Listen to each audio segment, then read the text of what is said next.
근데 이게 이제는 이쪽에 그 개인화된 소통 영역에서 저희 애국적인 자유민주 애국 성향의 사람들이 그게 뭐 카톡이 됐건 트위터가 됐건 페이스북이 됐건 유튜브가 됐건 이제 그 일종한 그 생태계를 구축하고 있거든요. 그러니까 어떻게 되냐면 던지면 퍽. 그럼 퍽이니까 받을 게 없어. 부풀릴 게 없어. 이러면 이제 그냥 기자가 지 이름 가지고 또 부풀려 갖고 다시 또 던져. 퍽. 이게 거짓의 그 증폭 사슬을 끊어내는 거는 약 20% 정도, 많이 잡아도 약 20% 정도만 미디어 소통 채널을 이쪽에서 갖고 있으면은 거짓의 증폭 사슬이 끊겨요. 거짓이 만들어져서 던진 다음에 증폭이 안 되고 다시 퍽. 만들어져서 던진 다음에 증폭이 안 되고 퍽. 그러니까 거짓의 증폭 사슬이 작동을 안 하니까 이게 이제 사람들이 거짓에 대해서 내성을 갖게 되잖아요. 점점 더 많은 사람들이. 거기다 경제가 어려워지고 남북 관계가 심상치 않게 되면 야 저것들 다 거짓말 아니야 하고 이제 야 진짜를 다룬 건 어딨어 하고 저 같은 사람 채널을 더 찾게 되는 거예요. 혹은 그런 페이스북 글을 찾게 되고 그런 트위터 글을 찾게 되고 그런 카톡 글을 찾게 되는 거예요. 그러니까 쟤들 입장에서는 야 거짓이 왜 이게 그러니까 자기들이 내놓은 스토리가 자기들은 거짓이라고 생각 안 해요. 혹은 거짓이라고 생각해도 문제될 게 없다고 생각해요. 왜냐하면 세상에는 참과 거짓이라는 건 없고 결국 때를 구축해서 힘으로 밀어붙이는 것이 현실이다 이렇게 생각하는 사고방식을 가지고 있는 경우가 많기 때문에 거짓이냐 진실이냐 따지는 것에 대해서 촌스럽다고 생각해요. 솔직히 말씀드리면 저 사람들 사고방식이 그렇다고 이런 끔찍한 데가 있어요. 그러면 저 사람들 사고방식에서는 야 거짓 진실 따지는 거 촌스럽잖아. 지금 국가 정부가 지금 그 방향으로 가는데 국민이라는 건 당연히 따라와야 되는 거 아니야. 근데 싸가지 없는 것들이 유튜브에서 깨끗거려. 오케이 너 법으로 좀 당해봐. 이런 발상인 거예요 이게. 근데 그게 법으로 당할 일이냐고요. 아, 저 같은 놈 법으로 얽으면 전 대마도 간다니까요. 그럼 하루에 대마도에서는 할 일이 없잖아요. 그럼 하루에 한 개 하던가 하루에 5개 해요. 그때는. 백모 세뇌 탈출 시리즈 1, 시리즈 2, 시리즈 3, 시리즈 4, 시리즈 5.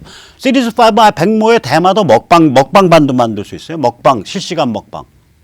대마도 저기 특히 워낙 한국 저기 관광객들에 가서 돈 조금 쓰고 워낙 시끄럽게 떠들고 지저분하게 해서 한국인 출입 금지돼 있는데 우기고 들어가서 먹방하고. 아, 그럴 수 있다니까요. 그거 어떻게 막으려 그래? 말도 안 되는 소리죠. 거기다 이제 문재인 대통령 어저께인가 그저께 그 사법부에 연설하면서 희한한 얘기를 했잖아요.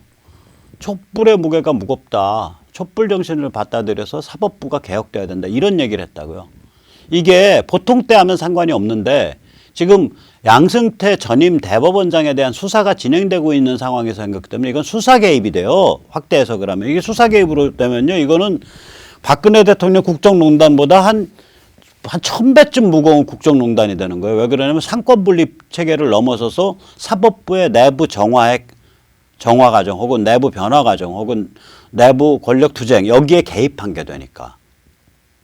거기다가 또 신임 대법원장은 또 거기다가 맞장구를 쳐갖고 우리가 아마도 이제 양승태 대법원장한테 펼쳐지게 될 재판에 얘기하는 걸 거예요. 재판에 관여할 수는 없으나 아니 지금 수사 결과도 안 나왔는데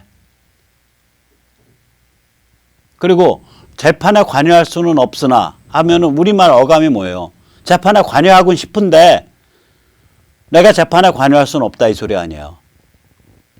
그래가지고 이 김명수 대법원장 말들은 판사들이 지금 머리가 빡쳐 있다고요. 저게 어떻게 사법부가 지금 개걸레 취급을 받고 있는데 저 사람이 사법부 수장이라는 사람이 저런 식으로 발언을 하냐. 그 굉장히 히스테리컬한 거예요. 지금 언행이. 그러니까 이제 이런 의심을 하는 거죠. 문재인 정부의 공격적인 목표는 친중 반미 코리아 연방 만드는 거냐. 행보가 그거 아니냐.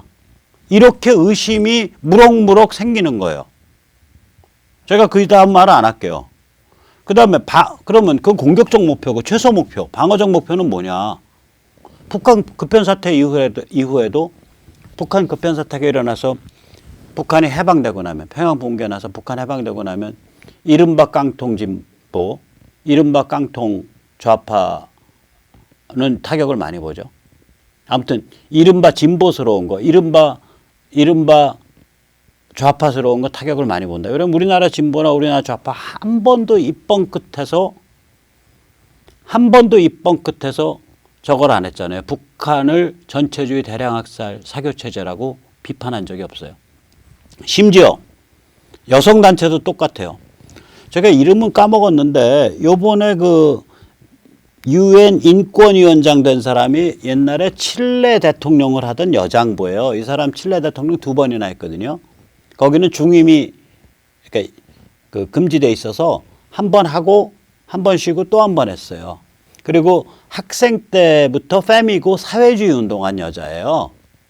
이 여자가 어느 정도 페미고 우리나라 기준으로 하면 진보적이냐면 유엔이 그 여러 가지 얼굴이 있지만 대부분의 얼굴은 엄청 썩어 있거든요. 유엔이 굉장히 PC 그러니까 정치 위선 완장질 논리에 찌들어 있어요. 유엔이란 조직이 굉장히 관료적이고 그러니까 이게 이제 그 유엔이 만든 기구 중에 그 여성 그러니까 성평등 그러니까 젠더 이퀄리티 다시 말해 젠더 이퀄리티라는 건 뭐냐면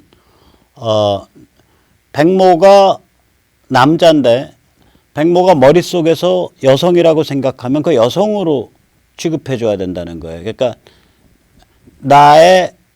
그러니까 이 성적으로 그러니까 생물학적 성과 머릿속의 성이 같던 틀리던 모두 전부 동등하게 취급해 줘야 된다는 거예요. 그게 젠더 이퀄리티거든요. 성평등. 전에 제가 세뇌 탈출에서 말씀드렸지만 우리나라도 이게 야금야금 침투해 있어요. 여성가족부가 이명박 정부 시절 그 이전부터 여성가족부의 이름이 성평등 및 가족부예요. 그러니까 Ministry of Gender Equality and Family예요. 모게프. 그러니까 굉장히 깊게 침투해 있다니까요. 야금야금 먹어 들어왔어요. 아무도 신경 안 쓰는 틈에 여성가족부는 이름부터 바꿔야 돼요. Ministry of 여성가족부니까 Ministry of Women and Family죠. 왜 이름을 그렇게 부정직하게 다냐고요. 왜 영어 이름에서는 개판 쓰고 왜 한국 이름 그럼 한국 이름 아예 바꾸지 그러셔. 성평등 및 가족부라고. 근데 성평등을 국가정책으로 한다고 한 번도 감히 얘기 못하거든. 지금 국무회에서 이번에 그거 성평등을 어쩌고저쩌고 해보겠다고 하고 있는데 그거 엄청나게 반발 일으켜요. 그 대한민국 정부가 행태가 이렇게 비열하다니까요. 무식하고. 이때까지 여성가족부 역대 장관들이 그게 그 뜻인지를 모르고 넘어간 거예요. 그러니까 장관들, 차관들이 무식하고 비열하니까 그 옆구리에서 아주 비열하고 비겁하게 대학 교수한다는 것들이 그 이름을 그렇게 박아 넣었다고요. 아니 여성가족부라고 하지 말고 성평등 및 가족부라고 하지. 근데 성평등과 가족은 원래 충돌하거든요. 백모가 예를 들어서 여성이라고 스스로를 생각을 해서 그렇게 살면은 자식을 못 낳았을 거 아니에요. 가족이 없어지죠. 그러니까 저렇게 이름을 달려면 제일 좋은 거 뭐냐면 성평등 및 가족 말살부죠. 성평등을 앞에 달으려면 뒤에 가족을 빼야 되는 거고 뒤에 가족을 달려면 앞을 성평등이 아니라 원래 한국말을 그대로 영어로 번역한 위민, 여성이 돼야죠. 자, 그럼 다시 돌아가죠. 그러면 아까 그 칠레 대통령 출신이 이번에 북한 인권위원장이 됐는데 이 사람 맹렬한 여권 운동가고요. 어느 정도 맹렬하냐면 유엔에서 몇 년 전에 새로운 기구가 만들어졌어요. 그 기구가 유엔 성평등 및 여성 권익 기구예요. UN Entity for Gender Equality and Women Empowerment예요. 그래서 줄임말로 UN 워먼이라는 기구인데 그 기구에 처음 만들었을 초대 수장을 했다고요. 그 정도로 사회주의자고 성평등주의자예요. 그 정도로 페미예요. 이 여자가 요번에 UN 인권위 위원장 되자마자 첫 일성이 뭐였냐? 첫 일성이 지금 이러한 북핵을 둘러싼 이런 국면이야말로 북한 인권 문제를 대대적으로 부각시키기 위한 절호의 기회다라 그랬어요. 근데 대한민국의 여성단체, 대한민국의 성평등단체, 대한민국 패밀리단체 단체장 중에 그런 말을 한 사람이 있어요? 한 명도 없어요. 그냥 딱 입 채우고 있다고요. 한 번도 북한 인권에 대해서 얘기한 적이 없어요. 즉 다시 말하면 대한민국 이른바 진보라는 동네, 이른바 좌파라는 동네, 좌파스럽다는 동네는 북한 인권에 대해서는 완전히 이걸 닫아요. 정말 부끄러운 일이에요. 정말 부끄러운 일이라고. 이거는 양심이 썩어 있는 거예요. 자, 그러면 이게 뭐냐면 아까 이제 공격적 목표는 친중 반미 코리아 연방 만들자는 거 아니냐. 문재인 정권이나 그 주변의 지지 세력, 핵심 지지 세력의 내심의 목표가. 방어적 목표는 뭐냐. 이해찬이 잘 말했네. 보수를 불태워버리겠다 그랬잖아요. 이해찬이. 즉 북한 급변 사태 이후에도 평양이 붕괴한 이후에도 북한 주민이 해방된 이후에도 100년, 1000년 갈 시스템을 만들겠다. 이거 아니냐 이거죠. 그러니까 이렇게 히스테리 부리면서 다 때려잡겠다는 거 아니냐. 이렇게 보인다고요. 이런 일이 지금 국내적으로 진행되고 있는데 이게 가봐야 얼마나 가겠냐 이거예요. 왜냐? 판이 너무 커졌어요. 이거는 두 가지 차원에서 다 커진 거예요. 하나는 뭐냐면 세계 질서 차원에서는 친중 반미 코리아 연방의 등장을 받아들일 수가 없어요. 미국이 주도하는 세계 질서는. 이거 절대로 못 받아들이는 거예요. 이대로 내버려두면 친중 반미 코리아 연방으로 간다라고 하는 순간 이거가 미국의 조야에서 일치단결한 지배적 그런 그 해석이 되는 순간 굉장히 그 조치가 엄중해지게 돼요. 이게 두 번째는 뭐냐면 대한민국 국내 차원에서 보자고요. 지금 이렇게 삼권 분립이 어긴 거라고 엄격한 말에 삼권 분립 굉장히 심대하게 침해한 거거든요.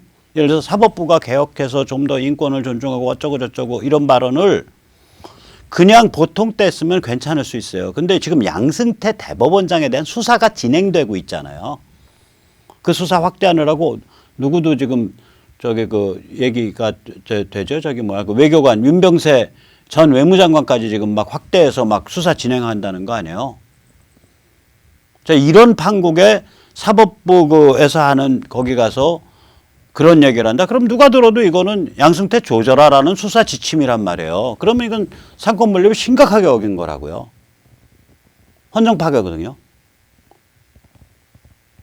거기다가 야 그럼 국민들이 야 이게 상권 분립 헌정 파괴하고 있어. 저 지금 집권 세력이. 그 다음에 정책 피는 거 보니까 이거 차베스 따라 하기네. 이게 지금 그림이 베네수엘라에서 다 들고 일어나서 계속 시위 붙는 그림이잖아요. 식량 없고 인플레 초인플레 나오고 애들 병원에 가도 애들 맞힐 백신이 없고 애들 다 죽어나가고 병자들 죽어나가고 이런 상황이니까 그냥 사회가 완전히 붕괴한 상태 아니에요. 그러면 저 집권 세력이 지금 차베스 따라하게 하고 있네. 이렇게 인심이 돌아가는 순간 이게 용납할 수 없게 된다고요. 그러니까 판을 굉장히 크게 만든 거예요. 난 이렇게 빨리 이렇게 크게 만들 줄은 몰랐어. 솔직히 말하면. 그러니까 엄청난 사람들이 한마디로 말하면. 자, 그러면 이게 바람직하게는 미국이 좀 더 강력한 트럼프 행정부나 이쪽이 여기에 그래도 다 정책 결정자들은 전부 지금 제가 하는 이런 관점에서 정책 결정자들이 북한을 보고 있고 한국을 보고 있다고 저는 믿습니다. 왜냐하면 그 사람들이 제야 때 한 소리나 얼핏 묻어나오는 소리 보면 정확히 보고 있어요. 그럼 힘을 쓸 수 있으려면 이번에 이제 중간선거 때 좀 이기면 좋은데 뭐 지더라도 그러니까 하원에서 머저리티를 유지하면 좋죠. 근데 이제 그거는 저는 이제 전에 아까 머저리티 유지 뭐 그쪽으로 갑니다 이런 말을 해왔는데 이게 사실 그렇게 만만한 일은 아니에요. 사정을 좀 말씀드릴게요. 예, 우리랑 직결돼 있는 문제여서 하원 머저리티가 유지가 안 된다고 할지라도 아마 한반도 문제는 워낙에 중요한 문제이기 때문에 그냥 밀고 나갈 가능성이 커요. 원래 미국은 군사작전 할 때 그 의회동이 필요 없거든요. 우선 첫째, 이 여론조사 오차가 엄청 커졌어요. 그러니까 투표자들의 행태가 바뀐 거예요. 예를 들어서 플로리다 민주당 주지사 후보가 이제 길럼이라는 여기 잘생긴 이 굉장히 매력적으로 보이는 흑인이 됐는데 이 길럼이 예비선거 때 여론조사에서 노상 3위 4위 하던 사람이에요. 근데 예비선거 딱 뚜껑 열어보니까 1위로 주지사 후보가 됐다고요. 20대 중반에 아주 색깔이 빨갈 정도로 진한 이 여자 오카시오 코르테스. 이 여자 역시 마찬가지. 이 여자 뉴욕의 민주당 하원 후보가 됐고 그때 하원 후보 될 때 꺾은 사람이 뭐냐면 요번에 당선됐더라면 그리고 요번에 만약에 민주당이 다수당이 되면 하원 원내대표가 되는 거물이에요. 그걸 꺾었다고요. 20몇 살짜리가. 말도 안 되는 주장에서. 예를 들어서 뭐 불법 이민 단속 전부 철폐하고 불법 이민자 세상 만들어라 이런 주장해가지고 됐는데 이것도 깜짝 놀랄 쇼가 벌어진 거거든요. 여기도. 그 다음에 여기요. 이 여자도 이게 이제 프레슬리라는 매사추세츠에서 당선된 예비선거에서 이제 하원 의원 후보로 민주당 쪽에서 된 여자예요. 근데 이런 사람들이 이변을 일으키고 막 되고 있다고요, 이게. 지금 민주당 예비선거 쪽에서 보면. 그러니까 이거 뭐냐면 전통적으로 민주당 예비선거에 전통적으로 잘 참여하지 않던 히스패닉이나 흑인들이 참여하고 있는 거 아니냐, 또 청년층이 참여하고 있는 거 아니냐, 이런 지금 추정이 있거든요. 근데 이 예비선거에는 원래 백인 고학력 고령층이 투표율이 높았어요. 유색인 청년층의 투표율이 저조했다고요. 이게 35.9%, 36% 이래요. 그러니까 한 백인 고학력 고령층보다 한 8, 9%포인트 낮았었다고요. 이쪽에 이번에 투표율이 올라갈 가능성이 좀 있어요. 이쪽이. 그러니까 유색인 청년층의 투표율이 올라가면서 민주당이 강세를 보일 수 있다니까요, 이번에. 그러니까 옛날 같은 그런 투표 구조였었으면 민주당이 이번에 이기기가 어려운데 이런 그 특이한 현상들이 좀 있어서 그 민주당이 이길 수도 있는데 근데 또 거꾸로 뒤집어 말하면 자 보세요. 강성 흑인 후보 뭐 히스패닉계 후보들이 막 튀어나와서 강경 발언을 막 해. 그러면 보수주의 성향, 공화당 성향 사람들의 투표율이 원래 높긴 했는데 거기 가만히 있겠냐고요. 원래 높던 투표율이 더 높아질 수도 있어요. 그러니까 왜 세상이라는 건 작용, 반작용이잖아요.